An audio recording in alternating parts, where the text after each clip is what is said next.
Hello दोस्तों, स्वागत है आप सभी का हमारे YouTube चैनल शहनाज ट्यूटोरियल्स में। और आज की इस वीडियो में हम आपके लिए पर्यावरण संतुलन इस विषय पर निबंध लेकर आए हैं। पर्यावरण संतुलन या सिर्फ पर्यावरण इस विषय पे एग्जाम में बहुत बार निबंध का क्वेश्चन आता है, तो आज के इस वीडियो से आप ये क्वेश्चन आसानी से अटेम्प्ट कर सकते हैं। तो आइए शुरुआत करते हैं। पर्यावरण संतुलन। पर्यावरण को बचाना है, पेड़ों से धरती को सजाना है। हमारे आसपास के वातावरण को पर्यावरण कहते हैं। पर्यावरण का मनुष्य के जीवन से गहरा संबंध है। पर्यावरण पर हमारा जीवन पूरी तरह निर्भर है, क्योंकि एक स्वच्छ वातावरण से ही स्वस्थ समाज का निर्माण होता है। पर्यावरण जीवन जीने के लिए उपयोगी सारी चीजें जैसे हवा, पानी, पेड़, नदियाँ, तालाब, सागर आदि हमें उपहार के रूप में उपलब्ध करवाता है। स्वस्थ शरीर के लिए स्वच्छ पर्यावरण आवश्यक है। संतुलित पर्यावरण हो तो मनुष्य का जीवन सुंदर और सुखी बन सकता है। लेकिन अफसोस की बात यह है कि आज विभिन्न कारणों से पर्यावरण का प्राकृतिक संतुलन बिगड़ गया है। पर्यावरण असंतुलन के अनेक कारण हैं। इसका मूल कारण जनसंख्या का तेजी से बढ़ना है। इससे लोगों की आवश्यकताएं बढ़ी है। इनको पूरा करने के लिए जंगलों की अंधाधुंध कटाई हुई है। पहाड़ों को तोड़कर सड़कें बनाई गई है। वन्य प्राणियों का बड़े पैमाने पर शिकार किया गया है। नदियों के किनारे बड़े बड़े कारखाने खड़े किए गए हैं। इससे वनों की हरियाली और शुद्ध हवा प्रदूषित हो रही है। नदियों में कारखानों का दूषित और गंदा जल छोड़े जाने के कारण नदियों का जल प्रदूषित और जहरीला हो गया है।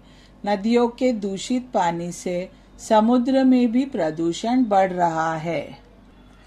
प्लास्टिक के कचरे के ढेर से नदियां और समुद्र भर गए हैं। इस कारण नदियों और समुद्र में पाए जाने वाले जीवों का विनाश हो रहा है।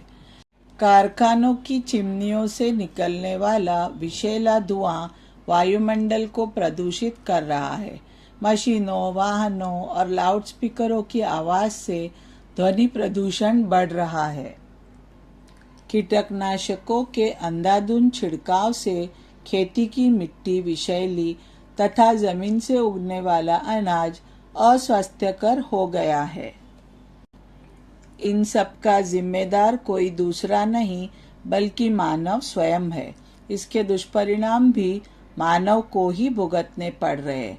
कहीं अतिवृष्टि, कहीं सूखा, बढ़ती गर्मी, कहीं अत्यधिक सर्दी, ग्लेशियर का पिघलना, ओजोन की परत में छेद तथा तरह तरह की भयानक बीमारियां पर्यावरण असंतुलन का ही परिणाम है। हमें इस बात को समझना होगा कि पर्यावरण का संतुलन बनाए रखना अत्यंत आवश्यक है। मानव सबसे ज्यादा बुद्धिमान होने के कारण यह उसकी नैतिक जिम्मेदारी है कि पर्यावरण के असंतुलन को रोका जाए तथा खूब पेड़ पौधे लगाकर पर्यावरण को बचाया जाए। पर्यावरण की रक्षा करने से ही हमें अच्छा स्वास्थ्य और सुखी जीवन का सौभाग्य मिलेगा। प्रकृति का मत करो शोषण, सब मिलकर बचाओ पर्यावरण। तो दोस्तों, ये था हमारा पर्यावरण संतुलन पर निबंध। और ये निबंध से हमें ये सीख भी मिलती है कि हमें पर्यावरण की हमेशा रक्षा करनी है, ज़्यादा से ज़्यादा पेड़ पौधे लगाने हैं और पर्यावरण का विनाश होने से बचाना है। तो ये हम बच्चों, आप बच्चों की, हम सबकी नैतिक जिम्मेदारी है।